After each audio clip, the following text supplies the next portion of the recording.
All right, good morning, everybody. Thank you so much for joining us. We still have folks joining, but we're gonna go ahead and get started. So I am Christine Nadolski. I am one of the McKinney-Vento state coordinators at the Department of Public Instruction. And I am Karen Rice. I am the other McKinney-Vento state coordinator at DPI. And we want to thank you all for being here. We're really excited about today. We are going to be talking through some partnerships between Wisconsin Technical College systems and the school districts in Wisconsin. And just wanted to start with some using Teams and just some using the software things right now. So we're going to mute everyone while we're talking. Please don't unmute yourself. As you can see, people are still going to be joining us. We'll make sure they're muted as they join. If you have a camera on your computer, you can turn your camera off if you want to. Right now, the screen should be mostly just the slides. Anyway, when we get to our panel discussion, we would definitely ask those that are talking to turn their cameras on.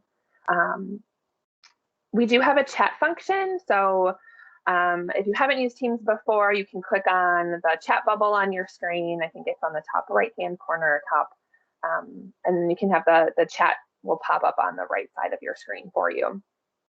You can also enter full screen if you're having trouble seeing the words on the slides. Go ahead and click on the three dots that are at the top of your screen, and you can choose to enter full screen. You can also choose to focus, I believe, and that will make everything, all the little videos or little people bubbles kind of disappear too, and you'll be able to see more. We are recording this webinar today because we do want to get it posted on our website for others to be able to view later. And feel free to ask questions at any time during the chat. If things come up, we may answer them as we're talking. Otherwise, we'll kind of save them towards the end, but we really hope you have questions for our panelists. And at that time too, if you do have a question, you can raise your hand, use the little function within Teams to raise your hand. And we can also have you unmute if you want to ask it as well. So our learning outcomes for today are to understand the role of the homeless liaison in supporting post-secondary success for students experiencing homelessness. Also, how to understand the technical college staff, how those staff support youth experiencing homelessness, and then learn strategies to begin or to enhance partnerships between school district and the Wisconsin Technical College's staff to better serve students experiencing homelessness. Real quick before we get started, we wanted to share some upcoming opportunities with you all. Karen and I announced, I think last week, and then in our e-brief that went out earlier this week, we're starting virtual office hours. So here are the first dates for those. The first one is tomorrow. And these are times that you as homeless liaisons can join us and just ask any questions that you have. And we'll just be available in a Teams room for an hour. We also have a new compliance grant coming out. We're hosting an information webinar about that grant on Thursday, March 18th. And then we have our next lunchtime live also on Thursday, March 18th. All right, so we wanted to start with just giving some information around McKinney-Vento, the requirements that exist under the McKinney-Vento Homeless Assistance Act, and transitioning to higher education for students and youth experiencing homelessness. Just to kind of set the stage, and then we're really going to turn it over to our panelists today. So to support that transition to higher education, some of what McKinney-Vento says is that all youth eligible under McKinney-Vento must be able to receive assistance from counselors to advise such youth and prepare and improve the readiness of such youth for college. This is actually new language as of the Every Student Succeeds Act, so not really new anymore, but still kind of, we know everyone's fleshing out what that means. So it's really important to have that engagement of school counselors with your youth experiencing homelessness. And part of that is also that unaccompanied homeless youth must be informed of their status as independent students for the FAFSA, and that they can obtain assistance from the liaison to receive verification of that status so they can complete their FAFSA as an independent student. So again, working as a homeless liaison, if you're a director in your district or the superintendent, ensure you're working with your school counselors to know that they should be assisting youth in this way. You as a homeless liaison can provide that verification of independent status for students experiencing homelessness. And we just really want to make sure that youth don't discount going to higher education because of their housing status, and that really they have the same opportunities to apply, to understand the process, and to be able to attain that post-secondary education.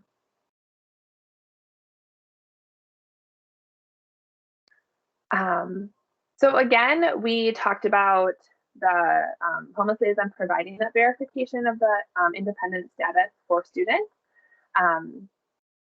And so what that really means is that students can complete the FAFSA without parental income information or a parent signature. And again, these are for unaccompanied homeless youth who are not living with their parent or legal guardian and are really on their own. We have some resources linked here, and we will get these slides up on our website as well. And we also have these resources linked in other places on our website already. We do have under our guidance tab, we have information on working with unaccompanied homeless youth and FAFSA resources. So the Schoolhouse Connection FAFSA information is really wonderful. They keep it really up to date. There have been some changes, but that won't take effect for a couple of years yet. But they've had really good information. So we really recommend going there.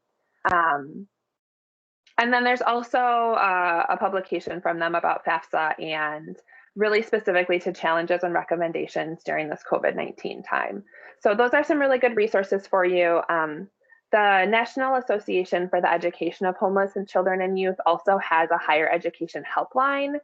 We might have that on another slide, but that's a really wonderful resource for you as a school counselor or the homeless liaison in a district working with a youth experiencing homelessness to really help them the best that you can, or a youth can call that line and get assistance. It's a really wonderful resource. Karen and I work in K-12, and that, all the ins and outs of higher education we're not experts on. That's why we have our panel here today. But there are some really good resources that exist for you. Okay, so just a couple of quick additional notes about the FAFSA. Unaccompanied homeless youth are automatically considered independent students, and they must be determined to be unaccompanied and homeless after July 1 of the prior year. So that's kind of confusing, we know. So if you're thinking about this school year, the 2021 school year, a student must have been determined unaccompanied and homeless after July 1 of the 1920 school year. So you're always looking backward a year to make that determination. If they were identified, then they would be able to apply as independent. Youth who are unaccompanied at risk of homelessness and self-supporting are also automatically considered independent students, and that must be determined during the school year in which the application is submitted. So again, thinking about this school year, the 2021 school year, that determination must be made this year for FAFSA applications. Okay, so a determination can be made by the McKinney-Vento homeless liaison in a school district. So this is one of the responsibilities that the homeless liaison has, to determine that independent status and to provide that verification. So Christine mentioned a couple of resources on the last 2 slides ago. And on those resources, there are sample letters to provide that identification and verification of the student's status for a school district homeless liaison. So we encourage you to check those out. I believe those are also posted on our DPI website.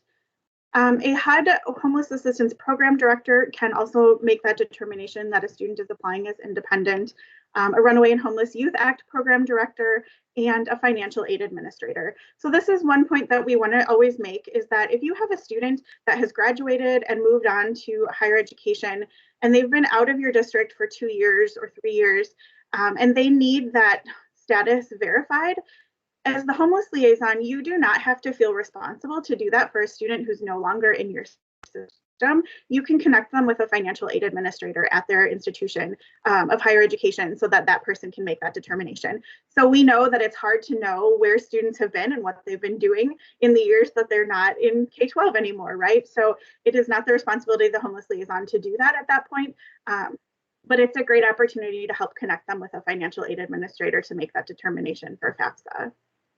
We know many of you also wear the hat of being the foster care point of contact in your district. So just wanted to say that youth who have been in foster care at any time after age 13 are also automatically independent when it comes to applying for the FAFSA. So again, we've got some sample letters linked here, and these slides will be posted on our website.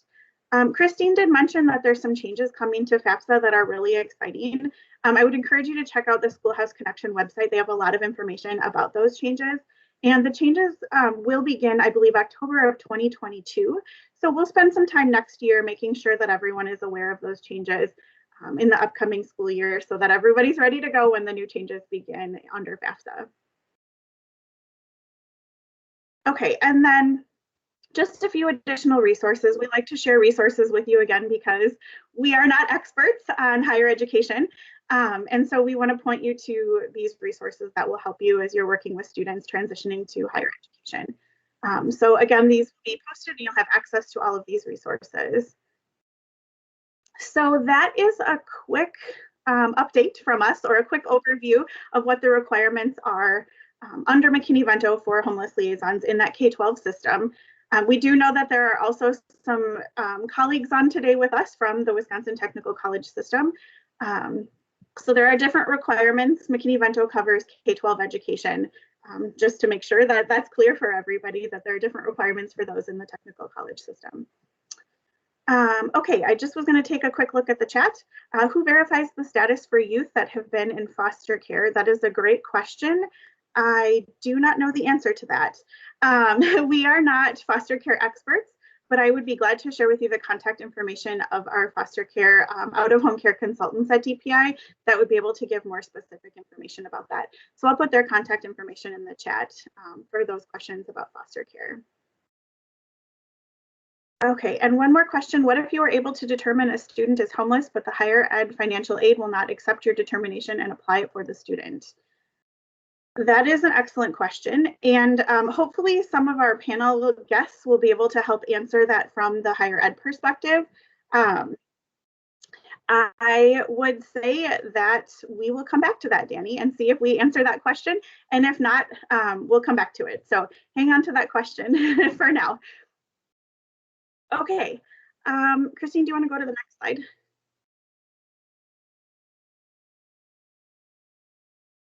Okay, so we are really pleased to have a panel with you here for you today.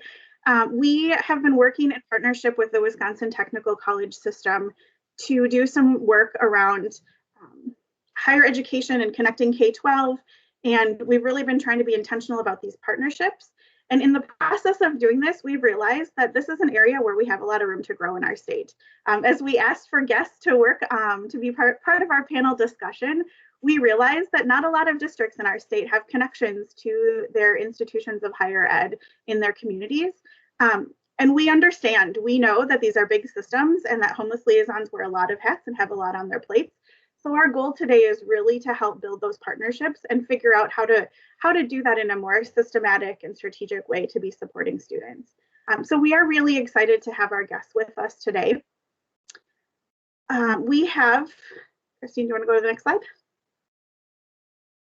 We have a panel of guests from the technical college system, as well as two homeless liaisons in the Green Bay Area School District, or homeless coordinators.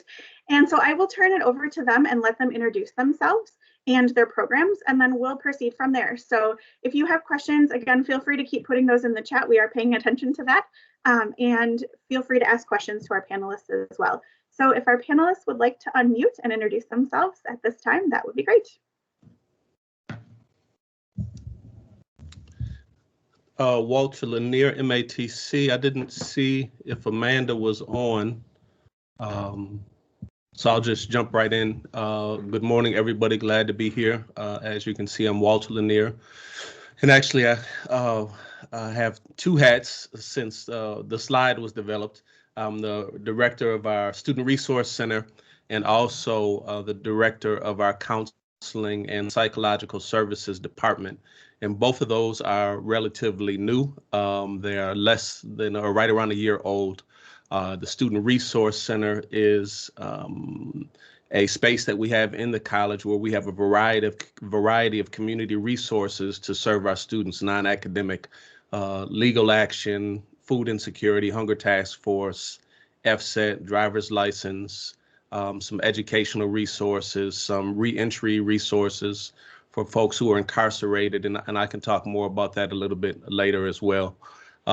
Prior to that, I was the director of multicultural services and community engagement, which is really important for some of our conversation here because a lot of my connectivity is to building relationships with the community. And before that, I was the director of counseling, advising, and career planning. And I actually started out in legal as the assistant general counsel for the college. We do not have a formalized structure per se for serving students who are coming in who are homeless, but it does land with me because we're building community resources to make them available for students. I'll stop there and can talk a little bit more as we move through the conversation.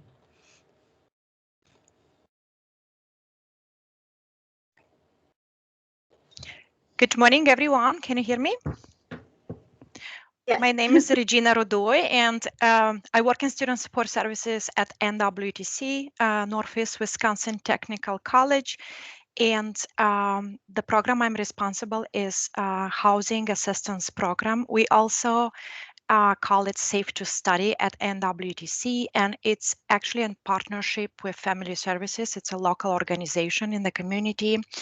And it was possible by a grant from the Basic Needs Giving Partnership of Green Bay Foundation. So we work with students that they express housing insecurities and they are at risk of becoming homeless or they are homeless. Our team is made on 2 people, and we identify the students, and then we try to help them with short-term solutions and long-term solutions to solve their housing situation. The goal of this program is to keep the students in school, to keep them going, to persist in the next semester so they can complete a degree and break that cycle of poverty, get a good job, and then have a higher level of life or a sustainable life. I work in student support services, so it's again a non-academic support for the students, and we will have a chance probably to discuss more later. Yes, so thank you again for the invitation, and I'm glad to be here.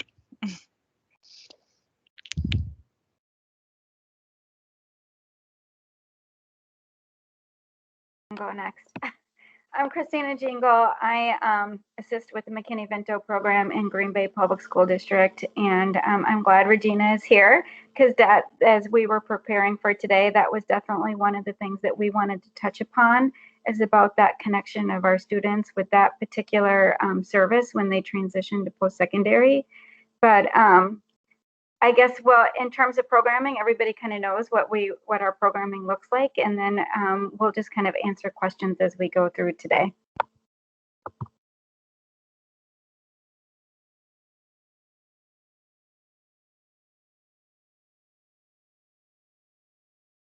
Elizabeth is on here too, but I'm not sure if she's able to connect. Is the other, now we can, Elizabeth. You can? Yes. Okay. It like kept flickering, unmuting, but it didn't look like it was doing that. So Elizabeth Webb, also from Green Bay School District, on a McKinney-Vento team with Christina, and yep, just here to share our connections with NWTC and a couple other programs that we connect with to support our students in accessing and being successful in post-secondary.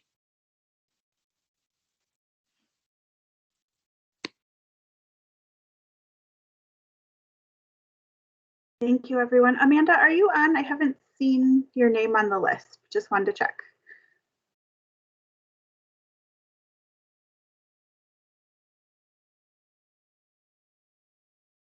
Okay, I'm not sure if Amanda was here. Maybe she will be joining us still. But thank you everybody for being here and being willing to share about your programs and your partnerships. So Christine, if you want to go to the next slide. These are the questions that we've just kind of loosely laid out based on what we know and the work that we're doing with the technical college system. So I don't really want to go through the questions with everybody one by one necessarily, but we'd love to hear more about your partnership and your program. What are you doing to support students? How does that look when you're thinking about transitioning them to higher ed? So I will just turn it over to our panelists, and feel free to jump in and to talk about your programs. And again, feel free to type any questions into the chat. I'll jump in. So I'll start. Couple things. You know, we're at Milwaukee Area Technical College, and so that's a whole lot of students. That's 30 to 35,000 students a year. And our largest feeder is Milwaukee Public Schools. And so MPS, the largest number of graduates that go on to college come to MATC. And so that creates challenges, but also opportunities. I think the biggest challenge that we have is, and I'm plugging into it right now, is I don't know that we're well connected to the homeless programming at MPS, and that's something that I'm going to do as soon as possible. I know they have a homeless education program. I did not know that it was connected to federal legislation and that there's somebody designated there to connect with, and so that's something we'll do right away. So that transition part is a challenge. Three really important things that are helpful. I mentioned two of them already. The new Student Resource Center, which is really about, once a student gets there, providing them with some substantive wraparound resources, and that's been going really well, of course, until we went virtual. But students started utilizing it quite a bit. We've got a big space. It's beautifully laid out. You know, everybody can walk through and get a whole bunch of resources. That's one. And then our new counseling, mental health counseling, is a great resource as well. It's dedicated for students. The other most significant thing, and Amanda probably would have spoken about this more because she's our housing person, and that is getting ready to grow.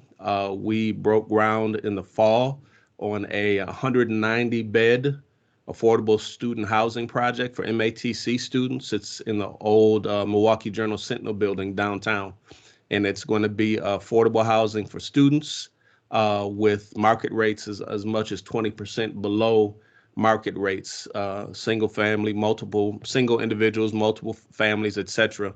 And so that's a huge development for us. It was going to require a lot of work logistic wise, because now we'll have people that'll be on campus, but that is in response to that great need that we have at the college, one being housing insecurity and the second being food insecurity. So we're building the services and connectivity, but what I know would be excellent would be for us to connect clearly with the McKinney-Vento person at MPS in particular, because those transitions are where students slip through the cracks, and we all know that. And so I've learned something already that I'm going to take with me right away. The second thing I would say also is in some of my other hats, I have worked with financial aid. It'd probably be good to have a financial aid person on the line, because we've addressed, and when I was in my multicultural hat, working with students who were having a challenge proving their independence, and knowing how to do that and to meet those students sooner would be great. I know it's got to be a challenge sometimes for them to get their paperwork. And so to be able to get closer to the student and any process to help them with that would be excellent. So I've come to share, but I've learned a lot already in a short amount of time.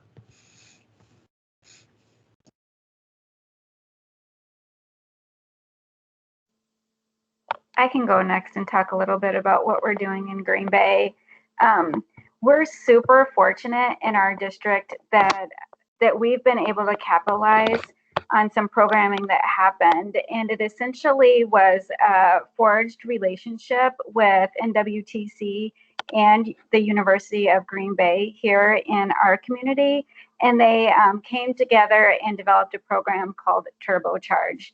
And essentially what resulted from that is that there are employees from NWTC and UWGB, but they're called career coaches is the title, and they're housed right within our high school settings. So in terms of access and communication, which I know was one of the questions posed, that makes that way easier, because we reached out to our career coach just to get her perspective as well. And she said essentially, like, if a social worker is meeting with a student, they can just come grab me from my office and we can partner to support that student right then and there. So that's one of the examples. And some of the responsibilities of those career coaches are exactly kind of what we're talking about today. They really help individualize that process with the student in terms of that career exploration component of it, and even making sure looking at their academics and making sure that that they have the classes that they need to support those career aspirations. They help with the applications for our post-secondary as needed, and FAFSA is huge. They're really a critical component with the FAFSA. There are a number of things that we do in our district, which I'm sure every district does, in terms of really trying to support students with completion of the FAFSA. But like what was discussed earlier with our unaccompanied homeless youth, that's just another layer that we want to make sure that we're really giving attention to. And so our career coaches are well versed with the rights of that population and the forms that we've created internally within our district to provide to our post-secondaries to make sure that they are considered independent status. They also can support with placement testing and making sure that the students have the support that they need to score on those certain tests to be able to pursue the career that they are seeking. And then college visits has been a huge component of that. And that's a whole nother thing that we're going to talk about. But really, as a district, we've been for years really trying to strive to get our McKinney-Vento students out into this post-secondary settings so they can just get a feel for it, see what is involved, and then really just to kind of serve as inspiration that this is an option for them, because that's one of the things that I think that we've seen a lot within our population is sometimes that that they don't see that as an option, and we want to make sure that that they can see that that is something that is within their reach. And just to piggyback off of Christina's, what's been really nice with the career coaches in each of the schools is we've been doing regular meetings, and we have a spreadsheet of students so that we can list all of our McKinney-Vento and our unaccompanied homeless youth students, and we can collaborate on each one. So where is the student? You know, where are they on this journey? What do they still need? And there are things that they'll bring up like, oh, you know, we're kind of stuck because there's a payment for this. And then we can kind of look at some of our resources and be able to cover things. So the partnership and like the regular collaboration and meetings, you know, they might not know of a student that is unaccompanied. And that way we can say, hey, can you touch base with this student? Can you grab this student? And really partnering and doing some intentional case management to make sure that everybody is at least having access to this and having somebody that's willing to work through it, because it's very overwhelming. And that's where we lose some kids, is it just feels like such a big feat. And this allows them to have support, you know, every step of the way. Thank you, Christina and Elizabeth, for explaining the career coach role and the importance of having this connection between the student and the college. So basically, in my role, I don't necessarily identify the prospect students or the students up front, so I don't know who is coming in the college. Basically, a career coach or later, let's say, a career counselor or a counselor or an academic advisor or a financial aid advisor will create a referral. So already if the student arrived in the college, so they will create a referral through Starfish. We have a system in the college, and this is how I learn about our students that they need help with housing. Also, this is our main way of identifying the students. So basically, it's an internal resource or tool. I don't necessarily have a connection at this time with somebody outside the college that could actually give me heads up that we will have a student coming and maybe they need extra support, maybe a little bit earlier than just having the student, already applied and enrolled in classes. So I really appreciate the fact that we start this conversations.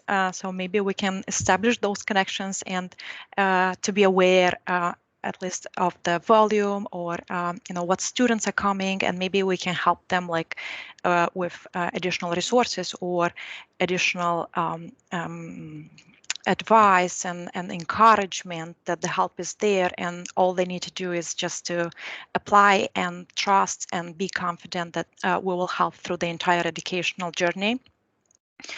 Our connectivity to agencies and organizations in the community are basically New CAP, Forward Services, the shelters. Like Salvation Army, St. Vincent de Paul. So all the organizations that could potentially help the student with past due rent or first month rent or a security deposit. Most of the time when we meet with the students, they'll be couch surfing, or they are kicked out from their house, or they just live in a hotel, or they live in their car because student life is tough, right?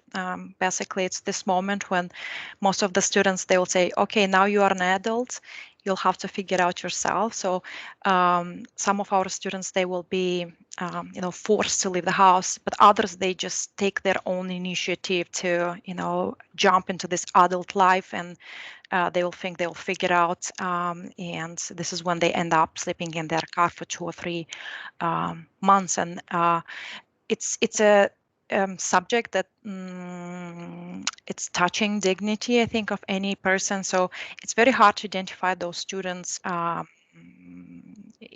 They will not self-release. It's we usually catch them when their grades drop, or they don't submit their homework in place, or they're just late for class. So this is when the instructor will have a conversation with them, and eventually they'll create a referral for us, and this is how we'll connect with the student. So I feel like it's still delayed, the help, it's still delayed, and it'll be nice if we could catch the students like more earlier than just an internal referral. And Please. Sorry, Regina. Yes, Elizabeth. Yeah. So I was just going to touch on the fact that you and I met a couple weeks ago and had talked about connecting with students earlier. So once we know a student is going to TC and they have a history of homelessness, unaccompanied youth, that we can try to connect the student with you very early to try to prevent those things from happening, so that they're on your radar, kind of a warm handoff. They're used to, probably more support in high school because they're in the building and all those people are there. So I know we talked about a referral process and connecting, so that like we aren't waiting for kids to reach out, because we know that the pride and the maybe I don't know who to go to, but this would allow them to be on your radar and have your contact information, and maybe be connected, even before they start, once we know they're accepted and they have a number, a student ID number. So that was a partnership we were kind of working on as of recently. And I do totally agree with that, because if the student makes this decision to pursue education at a college, it takes a lot of courage knowing that you don't have a house or don't have a place to stay to pursue education in the same time. So having that guarantee or assurance somewhere, as on your back thought, it's so important. I think this will increase the rate of enrollment and attendance of colleges. Basically, we could like work with them establishing, like a housing or finding a landlord, or refer them to the community resources that will help with the housing voucher or subsidized housing. So it's a process, right? Because we know the waiting list for this program sometimes is 9 months, sometimes it's 12 months. So knowing that the student is coming to college and applying prior college starts will help student to stick to the aspiration that college is coming, and also in the same time they started in parallel this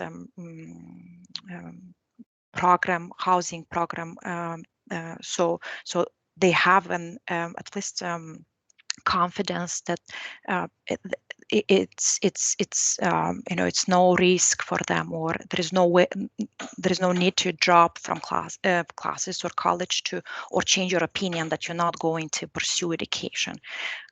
So yes, Elizabeth, those referrals will be very useful, and we can help the students apply for the programs, and then once they get in the school with us, we can help them with the first month rent, security deposit, and other resources as well. So other resources we have in student support services are child care assistance, financial coaching resources. So if the student doesn't know how to apply for financial aid or doesn't know how to read financial aid awards because it is subsidized, unsubsidized loans, we can help with that. If there is a financial aid application that needs updates or needs changings, we also can help with that too. We do have a foster youth student support specialist in our office as well. We have additional scholarships that, let's say, financial aid doesn't cover their studies because of different circumstances, right? They lost it, or they didn't submit a document in time, or there is some backgrounds there that doesn't allow the student to receive financial aid. We have additional scholarships that we will refer our students to, which the committee of those scholarships are also part of the student support services. So it's partnerships with organizations, and we evaluate the student in our office. Pencil box, share harvest, food pantry, and the most popular service is the student emergency funding. So if something unexpected happens, so we don't want the student to drop from classes and pick up a second job or a job, we will help them with the bill or an expense which was unexpected, so they can alleviate the stress and continue education. I'll jump in with a few more items, a couple of process items, and then a couple of partnerships. And then Kathy Klein, I'll put my email in the chat so I can connect with you guys at MPS. lanierw@matc.edu. So process-wise, we have an intake form that we developed for the Student Resource Center that resides on the website.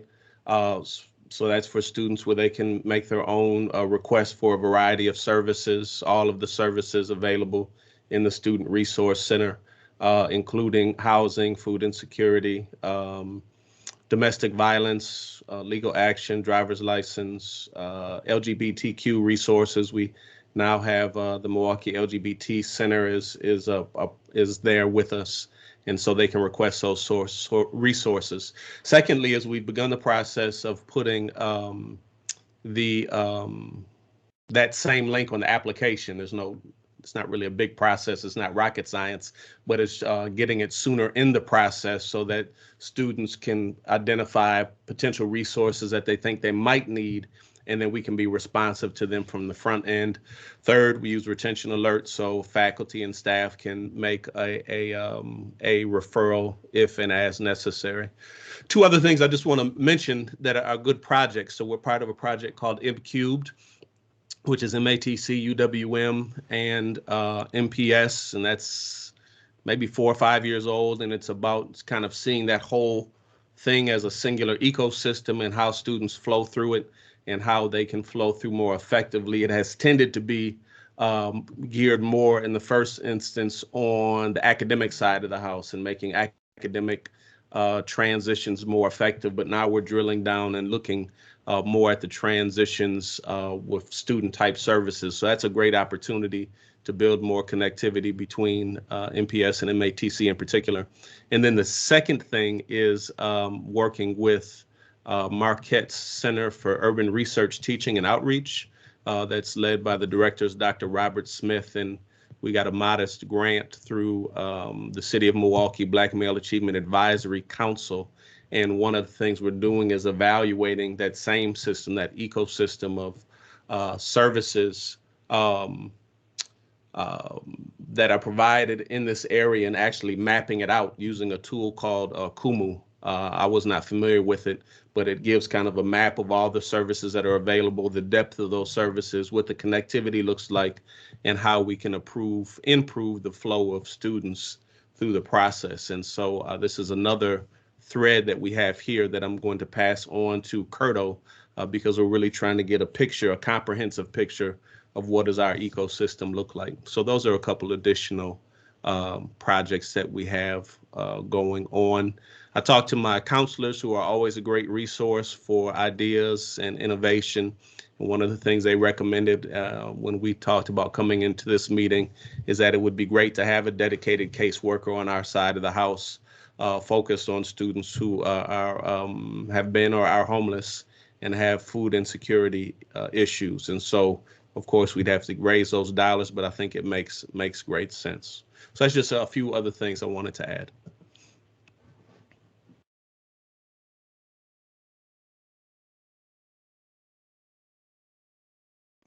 Thank you so much.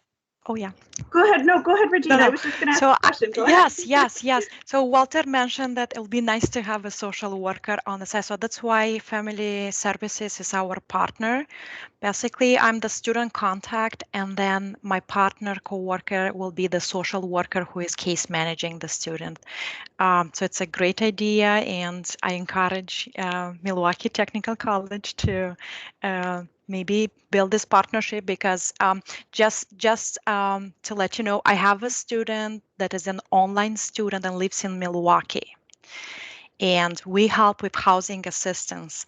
So I asked her why she joined Green Bay Northeast Wisconsin Technical College. So she said because we have a spectrum of services that support students through the. So they heard. So they heard from other students that.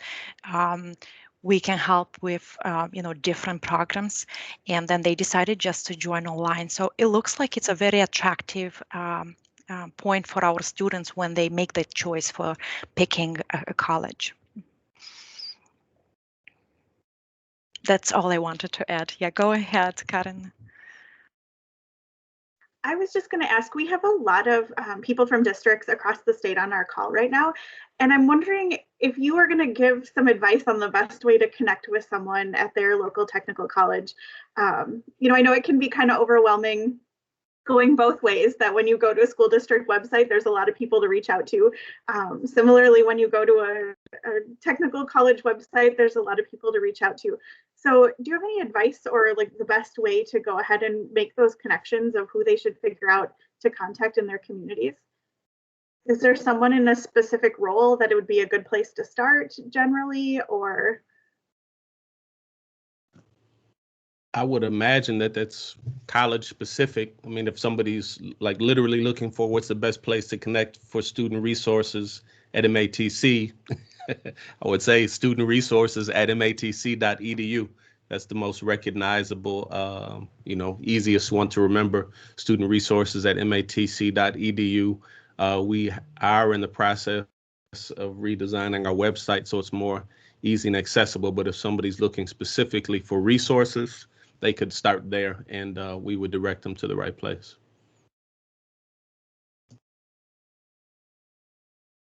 For NWTC, we don't have a specific assigned person or a picture of a person that the students can recognize, let's say online or somewhere else on a brochure. Most of the time it's the call center. So the student can just call, and then if they if they share what they're looking for, they will be transferred directly to the person that is responsible for that program. I would say in the beginning, the career coach will be the best person actually to address. We also have the web page on our website. I will share it with you, and it's student experience in our language. So the students can just go and click on the student experience, and then they will have a view of all the services and other, departments they could connect with, including financial aid and student support services and counseling, veterans office, accommodation services, library. So it's about, I think, the student willingness and curiosity to explore the website. But I do vote for the idea of having maybe one person or at least one, a department that maybe if it's a homeless student and they don't want to go through the entire drill of being transferred and telling the story to, multiple probably people, because it's very, it's painful. It's a great idea actually to have maybe a direct line with support specialist or with the department that can answer right away the questions in regarding homelessness.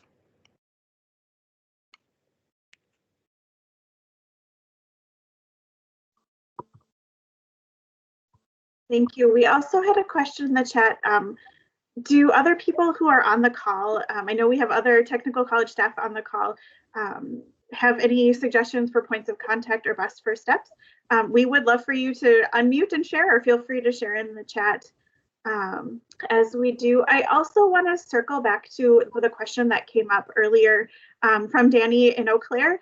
And just, have you encountered, or what would you suggest if a homeless liaison reaches out to support a student who's coming in and filling out the FAFSA as an independent student, and there's challenges with that information being accepted or not accepted? Who would someone contact in that situation? Or is there anything that you can suggest of what would be a step? Is it best to go to someone like you all in your role, or to a financial aid administrator to talk through that? Or do you have any suggestions about that at all, or have you encountered that? Was that for everybody? Yeah, you can feel free to answer, definitely, Walter. So I'm gonna, I've worn a variety of hats, and one was the legal hat. And so this is subtle, but it's important about organizational culture. Some people on the financial aid side of the house are hardwired into compliance. So they've got a federal reg they're complying with, and so they're making sure every box is checked, every I is dotted, every T is crossed, and that's their function. It's not that they're not trying to figure out ways to get students in, but they've got to make sure they comply. And so they may be a bit more conservative.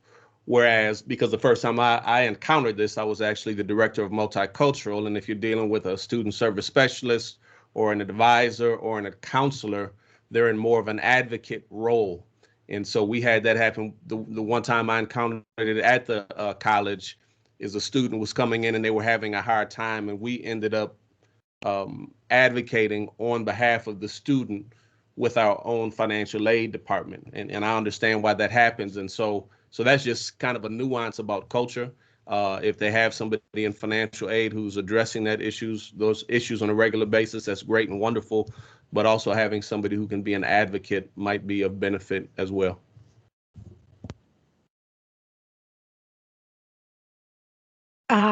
Thank you, Walter. So we have a similar process at NWTC. So basically, our financial aid specialists and counselors, they will help the student fill out the application, maybe check through if every box is filled. But then when it comes to the point of like making, a decision, like the student has to take a decision which will benefit the student, and since they don't know how to navigate the system, we have in student support services a financial coach. Actually, we have two people that our students can get a consultation from in regarding, like how they what will happen if they actually check this box or this other box, and let's say they need a financial aid appeal because something went wrong. So we can help with that in student support services at NWTC. So I can share also the contacts if it's needed. Thank you so much. I do want to just read in the chat, at WITC, we have 4 campuses, so they need to identify their campus of interest first, but then it's probably the admissions counselor they meet with and discuss their survey with. And then another chat message for Waukesha County Technical College, we do not have a specific person, but these 3 offices could all help, counseling, student development, or advising, and hopefully students feel comfortable to approach one of these offices. So thank you so much. This has been really helpful. Christina and Elizabeth, I want to turn it back over to you as well. Is there anything that you want to share just in terms of that transition or anything that you have encountered in your time with students that would be helpful to kind of leave us as with parting words? The only other thing that I would say is that we had kind of tentatively sketched out for conversation today is about the exposure to campus visits. And I'm sure that lots of districts do this, and it's definitely kind of evolved with the development of the career coach, because prior to that, it was exactly what people are talking about. We reached out to the colleges to try to schedule a field trip specifically for our McKinney-Vento students and some other higher risk populations. And it was a little bit of a struggle to try to figure out who to go to. But now with the career coaches, it's been a much more seamless process. And initially, when we started this, it was really the college visits were focused on our NWTC. And much of the content for the field trip was specifically on those resources that Regina was talking about. So a lot of time spent in the student services office talking about all that like emergency fund that they have, the food bank, they have a clothes closet if you're doing interviews. So we wanted students to be aware of all those services that were at NWTC. So it was really kind of a specialized field trip for that population. And then over the years, we started evolving that, and then we combined it with a field trip out to UWGB as well, so that our students are exposed as well to the 4-year options if they choose to pursue that. And so that's been really interesting. And we were actually able to like tour some of the dorms then. And because although NWTC has housing, it's really not designed for our McKinney-Vento students in terms of the financial capability like MATC is going to have. That's really awesome, because I know when I reached out to our career coach, that was one of the issues, is really that affordable housing piece that Regina is talking about, like on campus would be awesome to have that resource. So now what we'll do is we go to NWTC and then we would go to UWGB. We also expanded that out to not all of our kids want to go to college. That's not all of their post-secondary goals. So thinking about how can we connect them with community resources if they want to enter the workforce right away. So the EHCY program, so we would go out and go to the job center, and they would talk about all the programming and services that they can support our students with in terms of resume development, looking for those jobs. EHCY will provide funding if they're pursuing post-secondary or skills training. So we want to make sure that our students is aware of all of those resources as well. So it's just really about that exposure piece. And it's just been really exciting for us, because we'll have kids come back that, like I said, will have never, ever have considered this.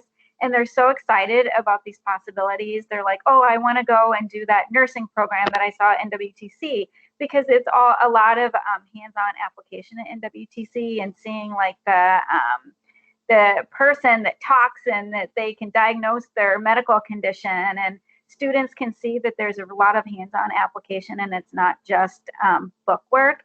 And I think that that really inspires them. So, and then we had another, and one of the things that we've been trying to do, although our initial focus was really our juniors and seniors, thinking that that would be more appropriate at that time, we really kind of expanded that to more early opportunities. And so we had at NWTC, for example, one of our kids saw their car repair program. And we have a program in our district that they can go and get that certification at one of our high schools and then transition right into NWTC. So he immediately went back to school and talked to his counselor about, how do I get in these classes so that I can start to prep for this career? So it's just been a really great experience for us. We were actually supposed to have our field trip today. We were going to try to do it virtual. That was difficult. So now we're going to be looking at more kind of individualized experiences for our McKinney-Vento students, which I think might actually end up working out great. So just being flexible this year. Anything from you, Elizabeth, to add? I know we're at 9:30, so I don't want to take any more people's time. No, I don't have anything to add. You covered it. Great. Well, we are at 9:30, so we do want to make sure that we end on time. We know everyone is very busy. I want to say thank you so much to our guests, panelists, for being here today. We really appreciate your time and all of the work that you're doing, Regina and Walter, Christina and Elizabeth. Thank you so much. Clara did drop in the chat an evaluation form. We ask that you'll fill that out if you have a quick minute to do that. It helps us to know what else we can do to help with this partnership after this meeting, and also where else to go with other opportunities to provide. So please feel free to fill that out if you've got a minute to do that. And please just know that we are working on continuing this partnership, that this is the first step that we're taking in really developing this partnership with the technical college system and with others to help with that transition. So we really look forward to continuing to get to know our WTCS partners, our school district partners, and really enhancing and improving that relationship to best support students. So thank you everybody again so much. If you have any questions or if you saw something in the chat about connecting with someone and you didn't get a chance to write it down or copy and paste, you can always reach out to Christine and I, and we are happy to answer any questions or help direct you to the right person. So thank you again, everybody, so much. Yes, we will drop the link for the office hours in the chat before everyone leaves as well. So thank you everybody so much. We really appreciate your being here with us today. We will get this posted on our website, both the slides and the recording. So have a really good rest of your day, everyone, and thanks for being here. Thank you so much, panelists. We so appreciate your time today. It was really wonderful hearing from all of you.